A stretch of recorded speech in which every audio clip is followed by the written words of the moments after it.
Session capital investment present पे हो रही थी। कल हमने क्वेश्चन डिस्कस किया था पास्ट पेपर का।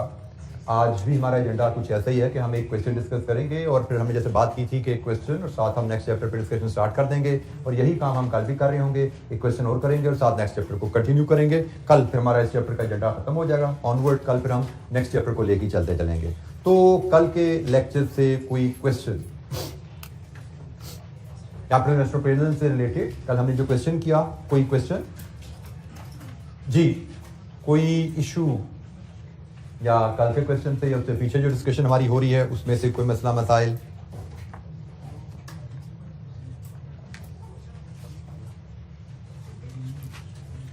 अच्छा जी, हम एक क्वेश्चन और देखते हैं।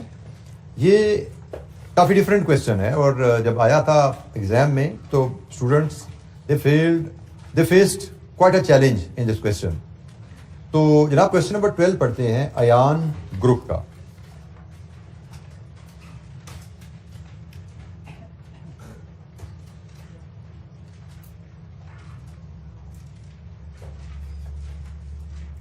ये जी क्वेश्चन 12 हमारे सामने है। अयान ग्रुप स्प्रिंग 2020 का क्वेश्चन नंबर 3 है। इसकी requirement, by using NPV method recommend whether management of AG should continue to operate SC for a further period of 3 years or discontinue now। क्या कंपनी अपने बिजनेस को मजीद 3 साल तक चलाए या अभी बंद कर दे? एनपीवी एनालिसिस की मदद से यह फैसला करना है। पढ़ते हैं जी सवाल, फिर देखते हैं कि किस तरह हम ये फैसला कर सकते हैं एनपीवी की मदद से, क्योंकि हमने तो अभी तक जो फैसला करना सीखा है कि प्रोजेक्ट में इन्वेस्टमेंट करें या ना करें। यहां पे प्रोजेक्ट में इन्वेस्टमेंट हुई भी है, प्रोजेक्ट चल रहा है, हमसे पूछा जा रहा है प्रोजेक्ट को मजीद 3 साल चलाएं या भी बंद कर दें। तो रिक्वायरमेंट से पता लग रहा है कि सवाल थोड़ा डिफरेंट है। तो कहानी पढ़ते हैं जिसकी। Ayaan group open a pizza outlet under the brand name सेचीज 2 years ago। 2 साल पहले पिज्जा आउटलेट खोली थी। Initial assessment of the investment in SC had high financial prospects।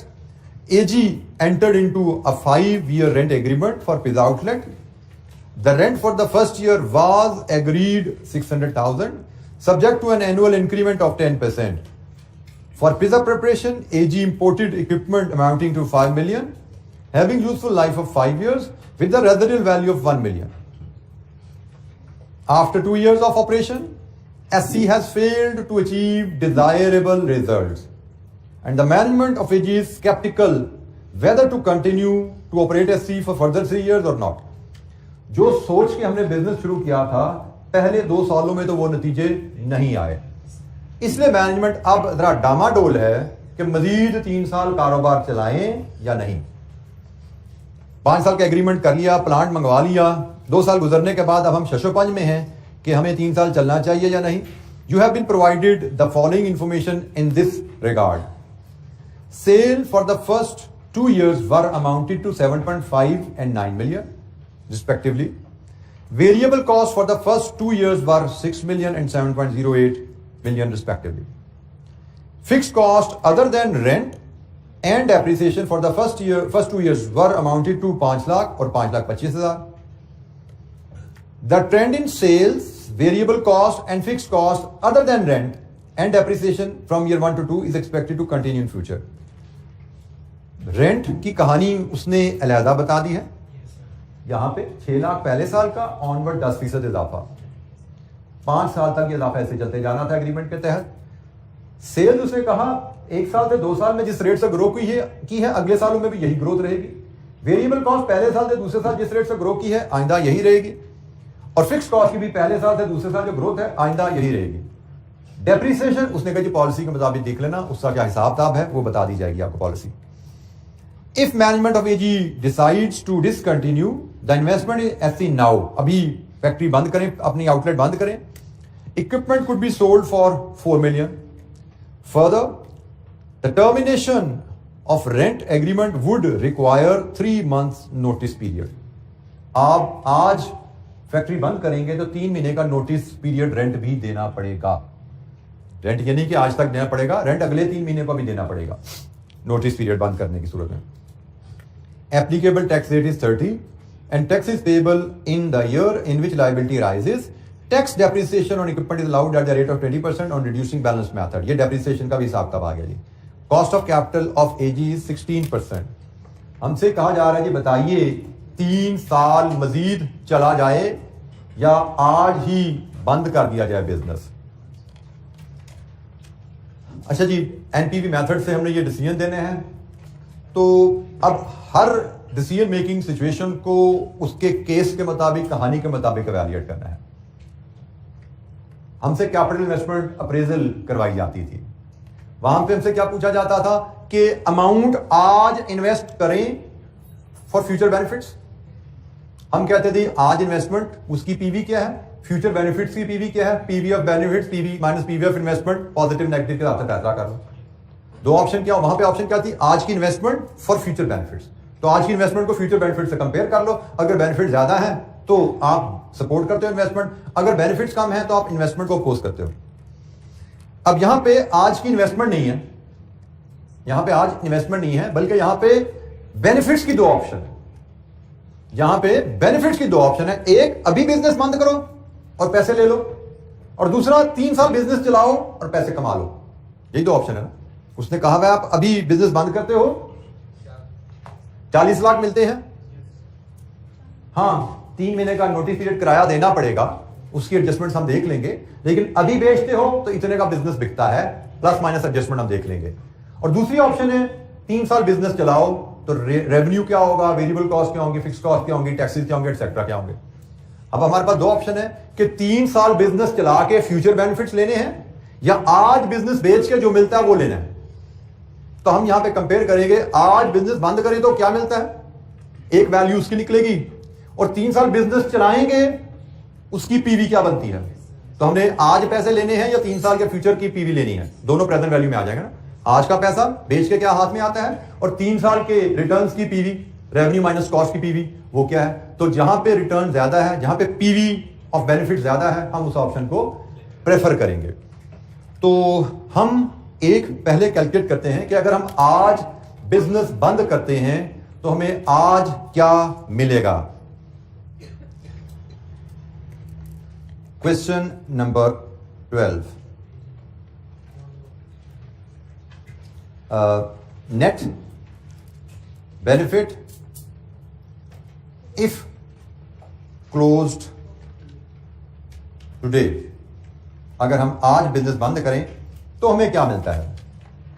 तो जनाब आज की बिजनेस की जो कहानी बनती है, एक हमें सेल वैल्यू ऑफ प्लांट हमें वो मिलेगी आज, लेकिन इसके साथ ही हमें रेंटल जो है, नोटिस पीरियड रेंट पे करना पड़ेगा.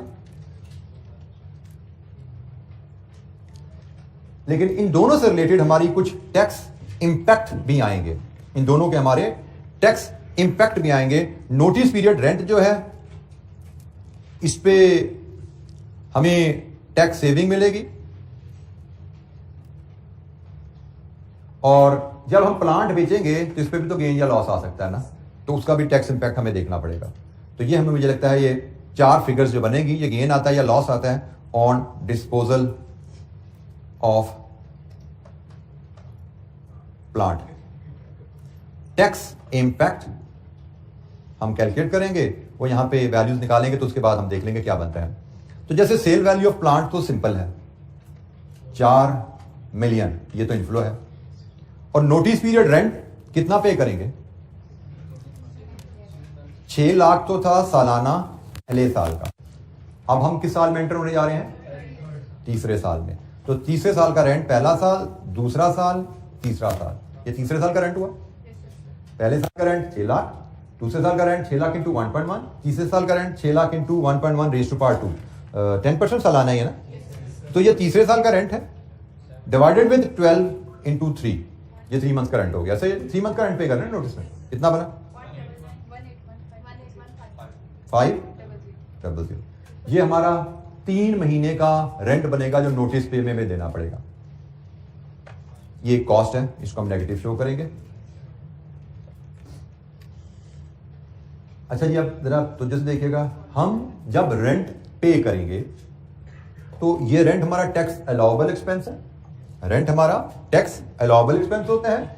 रेंट पेमेंट की वजह से हमारे प्रॉफिट्स कम होंगे, हमें टैक्स में भी तो बचत मिलती है। तो हमारा टैक्स सेविंग ऑन रेंट जो होता है that will be simply cost into tax rate. Tax rate क्या है तो जनाब बताइए? 54450 ये सेविंग। हम जब 181,500 का टैक्स पे करेंगे लैंडलॉर्ड को तो वो रेंट की पेमेंट जो है हमारी टैक्स अलाउएबल एक्सपेंस है, और इस एक्सपेंस को अपनी टैक्स रिटर्न में जब डालेंगे तो वहां पे हमें टैक्स इतना कम पे करना पड़ेगा। तो हमारी जेब से ये पैसा जब गया तो हमारी टैक्स पेमेंट इतनी रिड्यूस भी होगी ना इसकी वजह से। इसको हम टैक्स सेविंग ऑन एक्सपेंस कहते हैं। तो जब हम कोई एक्सपेंस पे करते हैं तो उस एक्सपेंस की वजह से हमें टैक्स सेविंग मिलती है। नॉर्मली तो हम ना पीएनएल बना रहे होते हैं। पीएनएल में जब हम रेवेन्यू में से कॉस्ट लेस करते हैं तो हमारे प्रॉफिट्स रिड्यूस हो जाते हैं, और हम प्रॉफिट्स पे टैक्स कैलकुलेट करते हैं तो वो रिड्यूस्ड टैक्स कैलकुलेट हो जाता है। बट यहां पे तो हम चूंकि प्रॉफिट्स कैलकुलेट ही नहीं कर रहे तो इसलिए वो रिड्यूस्ड टैक्स वाली कैलकुलेशन यहां पे नहीं आती। इस यहां पे तो हम सिर्फ कॉस्ट ही ले रहे हैं। तो जब सिर्फ कॉस्ट ले रहे हैं तो कॉस्ट पे टैक्स सेविंग आपको अलग से लेनी पड़ती है। जब रेवेन्यू माइनस कॉस्ट ले रहे होते हो तो रेवेन्यू में से जब कॉस्ट लेस होती है ऑटोमेटिकली प्रॉफिट रिड्यूस हो जाता है, और रिड्यूस प्रॉफिट पे आप जब टैक्स कैलकुलेट करते हो तो रिड्यूस टैक्स आ जाता है। टैक्स सेविंग वहां पे आपकी एडजस्ट हो जाती है। लेकिन इस केस में चूंकि हम रेवेन्यू ही नहीं ले रहे, हम तो ले ही सिर्फ कॉस्ट रहे हैं, तो कॉस्ट का टैक्स सेविंग का इफेक्ट इस तरह हमें फिर शो करना पड़ता है। ठीक है जी। अगर हम प्रॉफिट्स कैलकुलेट कर रहे होते तो प्रॉफिट्स हमारे कॉस्ट की वजह से लो हो जाते हैं, और रिड्यूस्ड प्रॉफिट्स पे टैक्स सेविंग ऑटोमेटिकली रिफ्लेक्ट हो जाती है। यहां पे हम टैक्स कैलकुलेट ही नहीं कर रहे थे, तो हम यहां पे प्रॉफिट्स कैलकुलेट ही नहीं कर रहे थे। जब ऐसा सिनेरियो हो तो हमें फिर टैक्स सेविंग को अलग से दिखाना पड़ता है। अच्छा जी, ये प्लांट की डिस्पोजल की कहानी, इसको हम एक छोटी सी वर्किंग में डील कर लेते हैं। हम एक शेड्यूल बना लेते हैं। ये शेड्यूल हमारे सेकंड ऑप्शन में भी काम आएगा। हम अपने प्लांट का एक रीपेमेंट अपना डेप्रिसिएशन शेड्यूल बनाते हैं। टैक्स डेप्रिसिएशन और ईयर ऑफ डेप्रिसिएशन।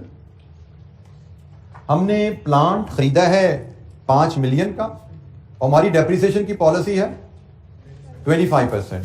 तो 25% डेप्रिसिएशन के साथ से पहली डेप्रिसिएशन 1250 हमने चार्ज की होगी पहले साल। फिर दूसरे साल में हमारी WDV रही, मैं WDV यहां पे खुद कैलकुलेट कर रहा हूं क्योंकि हमें 2 साल बाद हमें ये प्लांट डिस्पोज ऑफ करने की ऑप्शन आ रही है। 3750 इसका 25%,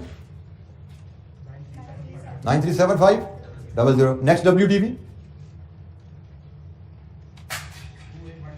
281250, इसका 25%, 703125। ये तीसरी डेप्रिसिएशन, चौथी, पांचवी। 5 साल लाइफ है, और 5 साल बाद ये एसेट जब हमने खरीदा था तब हमने क्या सोचा था कितने का बिकेगा? 1 मिलियन इसकी रेजिडुअल वैल्यू हमने सोची थी खरीदते हुए। इसका मतलब हमने टोटल डेप्रिसिएशन इसमें जो 5 साल में क्लेम करनी थी वो 4 मिलियन की थी। तो हम इसको कंप्लीट करते जाते हैं जनाब। चौथी डेप्रिसिएशन 527 344। आखिरी डेप्रिसिएशन बैलेंसिंग आती है, वो भी बता दीजिए क्या है, क्योंकि रेजिडुअल वैल्यू जब अवेलेबल हो तो आखिरी डेप्रिसिएशन बैलेंसिंग ली जाती है। 4 मिलियन में से ऊपर की 4 फिगर निकालो। 582031।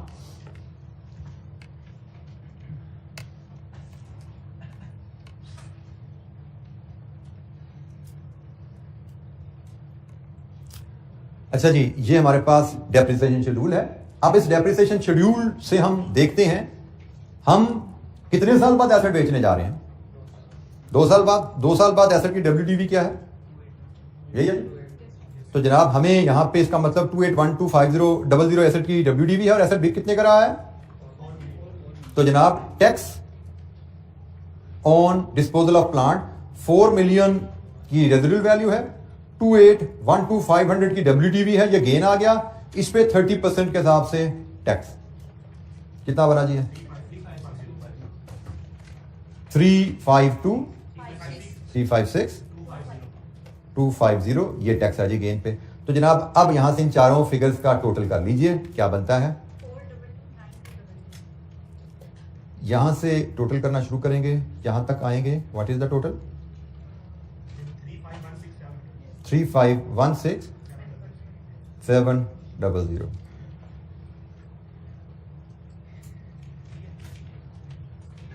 अगर हम आज अपना रेस्टोरेंट बंद करेंगे तो आज हमें नेट ऑफ टैक्स कितने पैसे हाथ में आएंगे? यही है। आज हमारे हाथ में नेट ऑफ टैक्स कितना पैसा आएगा, ये कहानी है आज की। PV of benefits if project is closed today, क्योंकि इसको मैंने पीवी इसलिए लिख दिया कि ये हम आज प्रोजेक्ट बंद कर रहे हैं, तो आज सारा पैसा हमें मिल रहा है, तो ये ऑलरेडी पीवी में है, डिस्काउंट करने की जरूरत नहीं है इसको। आज अगर हम प्रोजेक्ट बंद करते हैं तो हमें पीवी क्या मिलती है बेनिफिट्स की, नो नीड टू डिस्काउंट, क्योंकि आज बंद हुआ, सारा पैसा आज ही हमारे हाथ में आया। ऑप्शन नंबर 2, प्रोजेक्ट को 3 साल चलाया जाए। जी बेटा,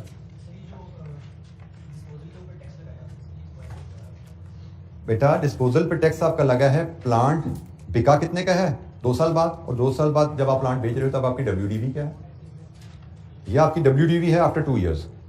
एक डेप्रिसिएशन चार्ज हुई साल बाद, 2 साल बाद, तो WDV ये बन गई ना आपकी। जब आप प्लांट बेच रहे हो आपकी WDV क्या है, और बिक कितने का रहा है प्लांट, टैक्स WDV और रेजिडुअल वैल्यू का डिफरेंस गेन और डिस्पोजल है, और गेन पे 30% के हिसाब से ये टैक्स है। अगर आपका लॉस हो तो टैक्स सेविंग आ जाती है। अगर आपके डिस्पोजल पे यहाँ पे लॉस आ रहा होता तो लॉस पे आप यहाँ पे टैक्स सेविंग लेते हो। जिस तरह ये रेंटल की पेमेंट पे आपने टैक्स सेविंग ली ना, कॉस्ट है, उस पर टैक्स सेविंग ली। फर्क क्या है कि ये कॉस्ट भी कैश कॉस्ट है वो भी ली, और कॉस्ट पे टैक्स सेविंग भी कैश सेविंग है वो भी ली। लेकिन लॉस या gain on disposal non cash item होती है। हमने तो पूरी रेजिडुअल वैल्यू यहां ले ली है, गेन सी के अंदर शामिल है ना, तो गेन और loss on disposal of asset non cash item होती है, तो इसलिए हमने सिर्फ उसका टैक्स इंपैक्ट लिया है। गेन या लॉस अगर आता तो वो यहां रिफ्लेक्ट नहीं होता, क्योंकि हमने पूरी रेजिडुअल वैल्यू जो ले ली होती है यहां पे, तो गेन तो इसी में शामिल होता है, कैश टर्म में जो होता है, तो हम सिर्फ उसका टैक्स इंपैक्ट लेते हैं। गेन होगा तो उसकी टैक्स कॉस्ट लेंगे, अगर लॉस होगा तो उसकी टैक्स सेविंग लेंगे यहां पे हम। जी जनाब, अगर हम प्लांट अभी बंद कर दें तो हमारे हाथ में नेट बेनिफिट क्या है। ऑप्शन नंबर 2, हम प्लांट को लेके चलें। अगर हम प्लांट को लेके चलते हैं 3 साल तक, तो जनाब हमें 3 साल के कैश फ्लो बनाने हैं। Option number 2, continue for next 3 years।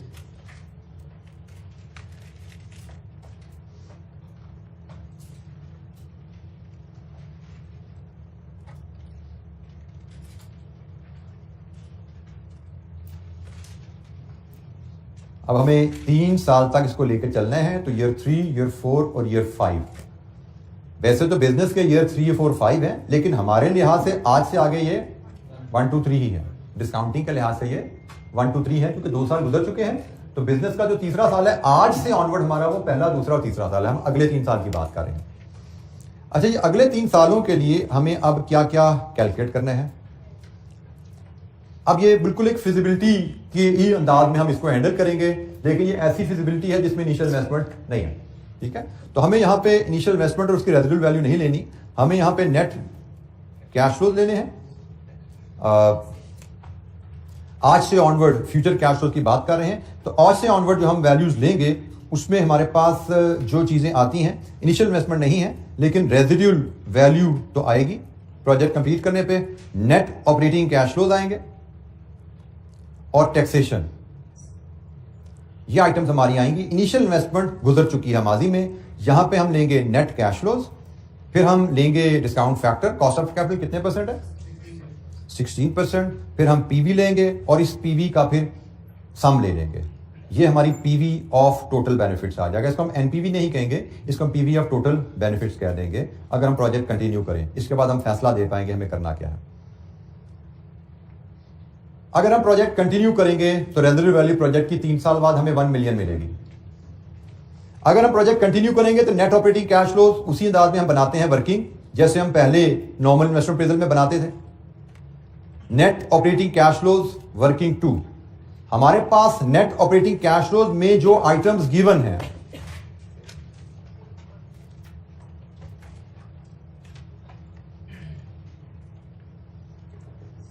हमें 1, 2, 3 में सेल्स गिवन है, इसमें से लेस कर देंगे वेरिएबल कॉस्ट, इसमें से लेस कर देंगे फिक्स कॉस्ट।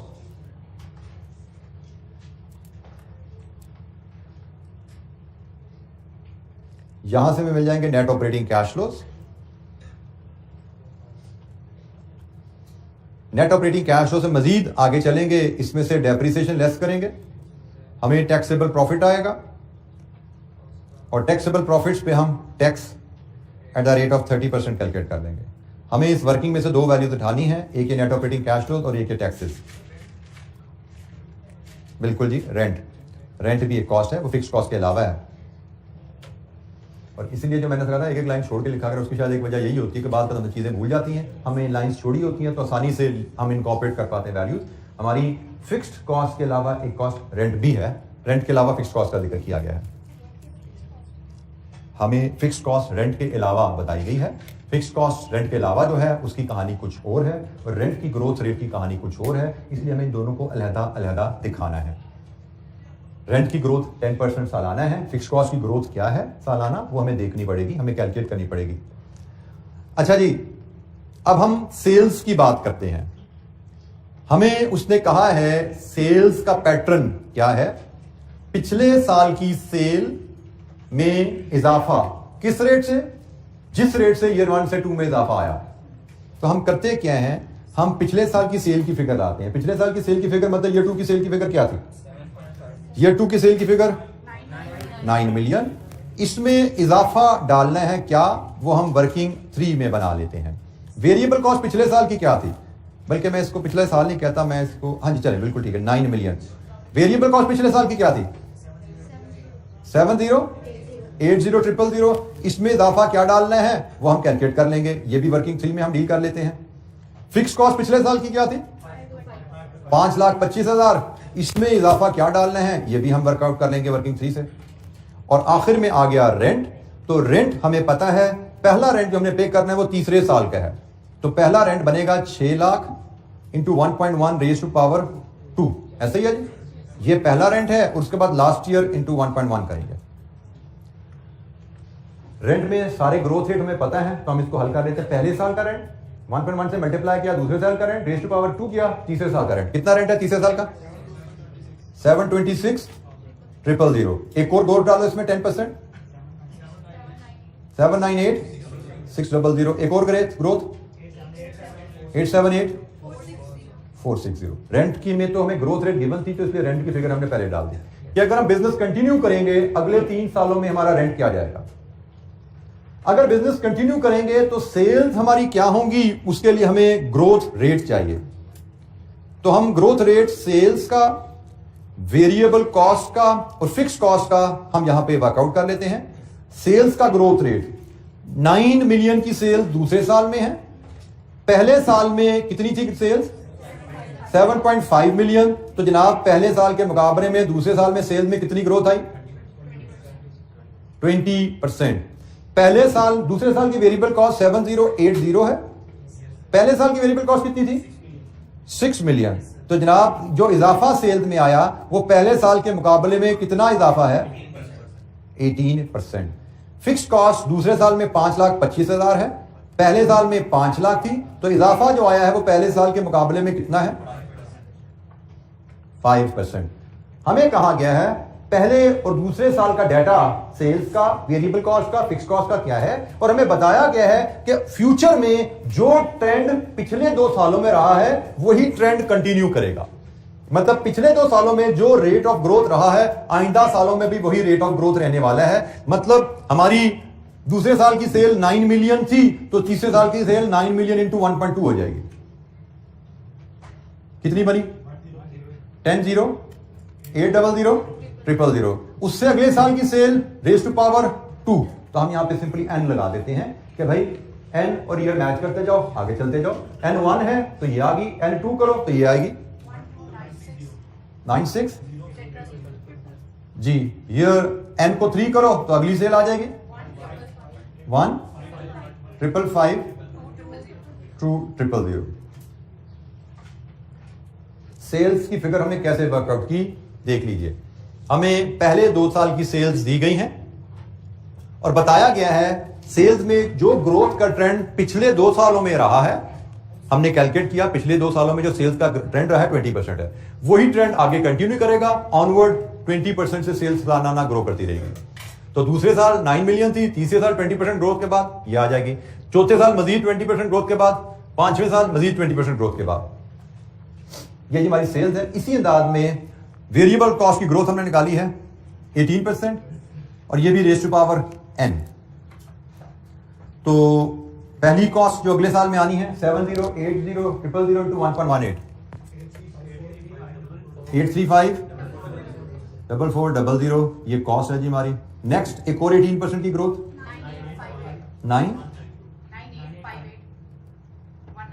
192 जी। लास्ट वन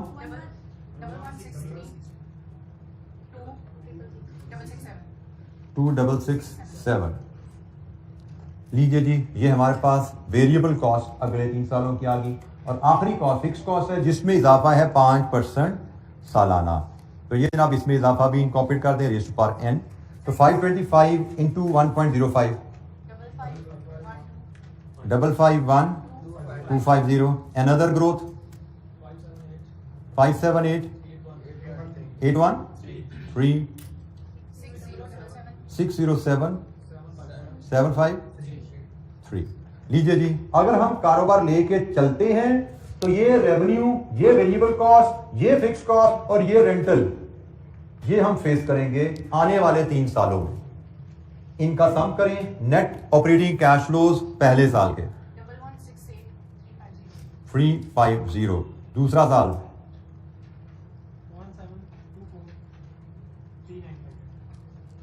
3रा साल 331। लीजिए जी, हमें ऑपरेटिंग कैश फ्लोज की फिगर चाहिए थी, हमने यहां पे ऑपरेटिंग कैश फ्लोज की फिगर डिटरमिन कर ली। अगर हम कारोबार लेके चलेंगे तो अगले 3 साल में हमारा ऑपरेटिंग कैश फ्लोज क्या रहेगा? अगले साल में हम बेनिफिट्स जो कमाएंगे इस कारोबार से, सेल्स माइनस कैश कॉस्ट, वो क्या है? सेल्स माइनस कैश कॉस्ट हमने अगले 3 सालों के बेनिफिट्स कैलकुलेट किए। किसी स्टूडेंट को किसी वैल्यू की डिटर्मिनेशन में, किसी की कैलकुलेशन में कोई दिक्कत है, सवाल है, पूछिए। कोई रेट कैलकुलेट करना नहीं आया, कोई वैल्यू की कैलकुलेशन की लॉजिक समझ नहीं आई, पूछिए। नेट ऑपरेटिंग कैश फ्लोज हमने डिटरमिन कर लिए आने वाले 3 सालों के लिए, जो हमारे कारोबार का तीसरा, चौथा, 5वां साल है। लेकिन क्योंकि 2 साल गुजर चुके हैं तो फ्यूचर और प्रेजेंट के हिसाब से 1 साल बाद, 2 साल बाद और 3 साल बाद ये हमारे कैश फ्लोज हैं जो हम रेज करेंगे। इनको जनाब हमें अब यहां फीड करने हैं नेट ऑपरेटिंग कैश फ्लोज में। 1,168,350, 1,724,395 एंड 2,433,120। अब हमें टैक्स की कैलकुलेशन चाहिए। तो टैक्स की कैलकुलेशन होती है net operating cash flows minus depreciation. ये जनाब आ रही है डेप्रिसिएशन अगले 3 सालों की, अगर हम कारोबार कंटिन्यू करते हैं। तो net operating cash flows minus depreciation, पहले साल अगले 3 सालों की डेप्रिसिएशन जो आ रही है 703,125, 527, 344 एंड 582,031। लीजिए जी, यहां पे टैक्सेबल प्रॉफिट्स आएंगे और उन पे हम टैक्स कैलकुलेट करेंगे। 465,225। नेक्स्ट जी 1197,051। नेक्स्ट जी 1851,089। लीजिए जी, इन पे आप 30% के हिसाब से टैक्स कैलकुलेट करते जाइए। 139,568, 359, 115, 555, 327। लीजिए जी, ये हमारे टैक्सेस आ गए हैं। इन टैक्सेस को फिर हम अपनी मेन शीट में लेके जाएंगे, जैसे हम नॉर्मल इन्वेस्टमेंट अप्रेजल में करते होते थे। इसी तरह हम इन टैक्सेस की फिगर को अपनी मेन शीट में एक्सटेंड करेंगे तो हमारा डाटा कंप्लीट हो जाता है। टैक्सेस की फिगर 568 359 115 एंड 555 327। लीजिए जी, डाटा अब हमारे पास कंप्लीट है। सम कीजिए इनका, 16% पे डिस्काउंट कीजिए और पीवी निकाल के, हर साल के कैश फ्लो की पीवी लेके, हर साल के कैश फ्लो की पीवी लेके सम बताना है आपको जी। मुझे अब फाइनल वैल्यू ये सम की आप शेयर करें। और इन द मीनवाइल किसी स्टूडेंट को किसी वैल्यू पे कोई सपोर्ट गाइडेंस चाहिए, दे कैन आस्क।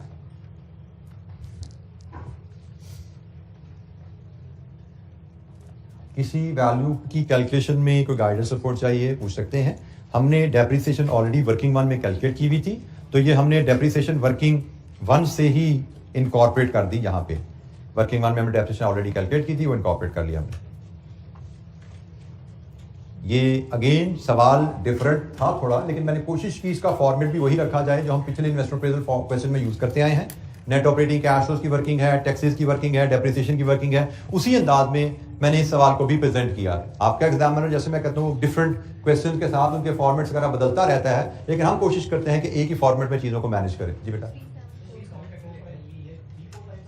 नहीं बेटा, हम जहां से आज खड़े हैं, आज जहां खड़े हैं, that is zero for discounting purposes. ठीक है, तो ईयर 1 2 3 का फैक्टर आएगा। ये 3 4 5 बिजनेस के ईयर्स हैं, लेकिन हमारी टाइमिंग के लिहाज से आज जहां हम खड़े हैं, साल बाद, 2 साल बाद, 3 साल बाद, बिजनेस के 3 साल आज से साल बाद पूरे हो रहे हैं, बिजनेस के 4 साल आज से 2 साल बाद पूरे हो रहे हैं, बिजनेस के 5 साल आज से 3 साल बाद पूरे हो रहे हैं। तो हमें तो जब जहां खड़े हैं हमारे लिए प्रेजेंट वैल्यू उस तारीख पे कैलकुलेट होगी, हमारे लिए वही जीरो है। 3745 878।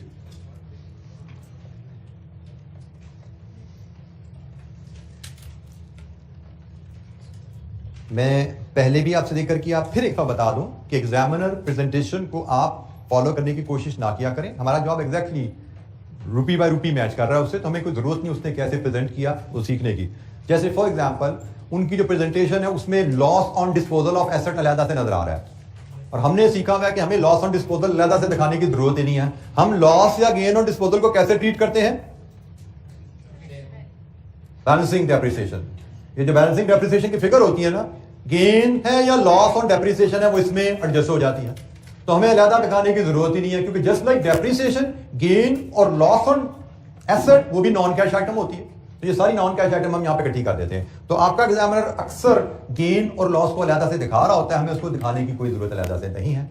और इसके अलावा उनकी प्रेजेंटेशन में ऐसा है कि उनको डेप्रिसिएशन का माइनस करके फिर एड बैक करते हैं, हम उस प्रेजेंटेशन को फॉलो ही नहीं कर रहे, हमें उसको समझने की, देखने की जरूरत नहीं है। वो एक अल्टरनेटिव प्रेजेंटेशन है, उसको हमें फॉलो करने की कोई जरूरत नहीं है। हमने ये फॉर्मेट एक सीखा हुआ प्रेजेंटेशन का, नेट ऑपरेटिंग कैश फ्लो कैसे बनाते हैं और उसके बाद उसमें से टैक्सेस कैसे निकालते हैं। हम इसमें से ऑपरेटिंग कैश फ्लो भी ऊपर ले जाते हैं, टैक्सेस भी ऊपर ले जाते हैं। तो एग्जामिनर इस चीज को वर्किंग में हैंडल नहीं करता, एग्जामिनर इस चीज को मेन एनपीवी शेड्यूल में डाल देता है, जिसकी वजह से वहां पे कोई प्लस माइनस डेप्रिसिएशन का हिसाब उसको करना पड़ता है। हमें उसकी जरूरत नहीं है, हमने मेन शेड्यूल में ऑपरेटिंग कैश फ्लोज वर्किंग से उठा के लाए हैं, हमने मेन शेड्यूल में टैक्सेशन वर्किंग से उठा के लाए हैं। एग्जामिनर वो भी मेन शेड्यूल में ले आ जाता है, जिससे मेन शेड्यूल आपका बड़ा लेंथी और कॉम्प्लिकेटेड दिखता है, जरूरत नहीं। तो यहां पे जनाब आप देख सकते हैं, अगर आप बिजनेस कंटिन्यू करें आपको क्या फायदा मिलता है प्रेजेंट वैल्यू टर्म में, अगर बिजनेस आज बंद करें आपको क्या फायदा मिलता है प्रेजेंट वैल्यू टर्म में। So what is your decision? Continue business, क्योंकि बिजनेस कंटिन्यू करने में आपको आज के मुकाबले में ज्यादा फायदा है। ये भी प्रेजेंट वैल्यू है और ये भी प्रेजेंट वैल्यू है। बंद करें तो ये बेनिफिट्स की प्रेजेंट वैल्यू है, चलाएं तो ये बेनिफिट्स की प्रेजेंट वैल्यू है। सो हमारा डिसीजन है कंटिन्यू फॉर नेक्स्ट 3 इयर्स।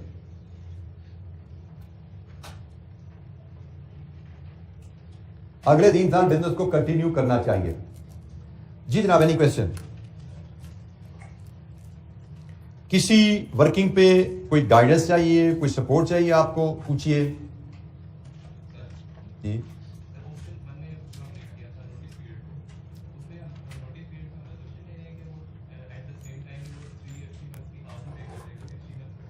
बेटा हम जब बिजनेस बंद कर रहे हैं तो हम दुकान को ताला लगा के घर जा रहे हैं, ठीक है? तो आपका जो लैंडलॉर्ड है वो आपको दुकान को ताला लगा के रिलीज तब करेगा जब आप उसको फाइन उसका पे करके जाएंगे।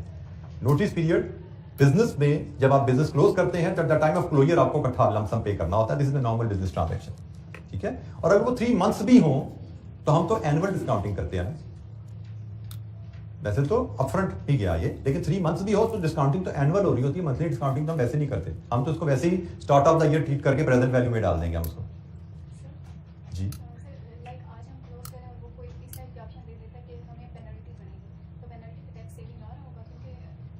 जी, अगर जैसे ये भी रेंटल भी एक तरह की पेनल्टी ही है ना, जो रेंट हम पे कर रहे हैं ये एक तरह के पेनल्टी रेंट है, हमने 3 महीने प्रेमिसेस यूज तो नहीं करना ना, हम तो पेनल्टी में पे कर रहे हैं कि हम आपका 5 साल का कॉन्ट्रैक्ट था, हम आज 2 साल बाद इसको खाली कर रहे हैं, तो एग्रीमेंट में लिखा हुआ है कि अगर आप एग्रीमेंट टर्म खत्म होने से पहले खाली करेंगे तो 3 महीने की एक किराया एज पेनल्टी पे करेंगे। इसको नोटिस पे रेंट कर लें या इसको पेनल्टी कह लें, एक ही बात है।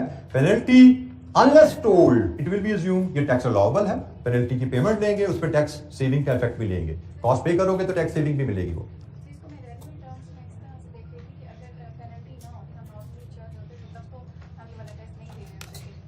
बेटा अगर हम नॉर्मली चल रहे होते तो वो रेंट हम यहाँ पे कर रहे हैं, वो रेंट तो पेनल्टी से 2 ऑप्शन है ना, अब वो पेनल्टी पे करो या ये रेंट पे करो, दिस इज द क्वेश्चन। या पेनल्टी पे करो तो क्या है, वो नहीं करना तो फिर ये करो तो क्या है, हम यही तो असेस कर रहे हैं।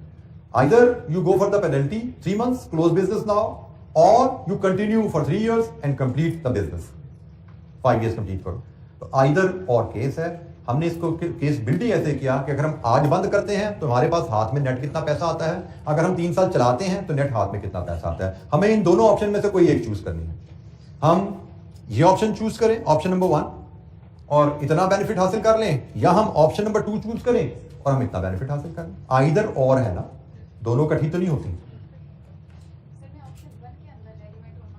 जी बेटा ऑप्शन 1 में क्या चीज आपको रेलेवेंट, अब ऑप्शन 1 में है तो सिर्फ ये आपके सामने है, अब बोलिए।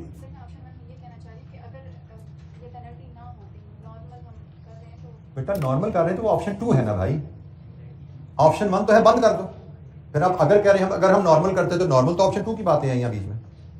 जब आप ऑप्शन 1 की बात कर रहे हैं तो कह रहे हैं बंद कर दो, खत्म हो गया, there is no other thinking, no other point here, बंद कर दो। बंद करो तो क्या हमारे हाथ में आएगा, दिस इज ऑप्शन 1। ये ऑप्शन 1 तो यहीं पे खत्म हो जाती, अगर के साथ तो फिर ऑप्शन शुरू हो जाती है ना, ऑप्शन 2 शुरू हो जाती है। अगर वो ऑप्शन 2 शुरू होगी वो हमने लादा देख लिया जी। एनी क्वेश्चन, कोई सवाल? अच्छा जी, आज मेरा ख्याल था हम शायद सोर्स ऑफ फाइनेंस पे बात शुरू कर पाएं, लेकिन बात तो हमारी शुरू नहीं होती नजर आ रही, लेकिन हम उसका सिर्फ एक पहली स्लाइड में आपसे जरा दिखा देता हूं ताकि आपको उसकी सिग्निफिकेंस पता लग जाए।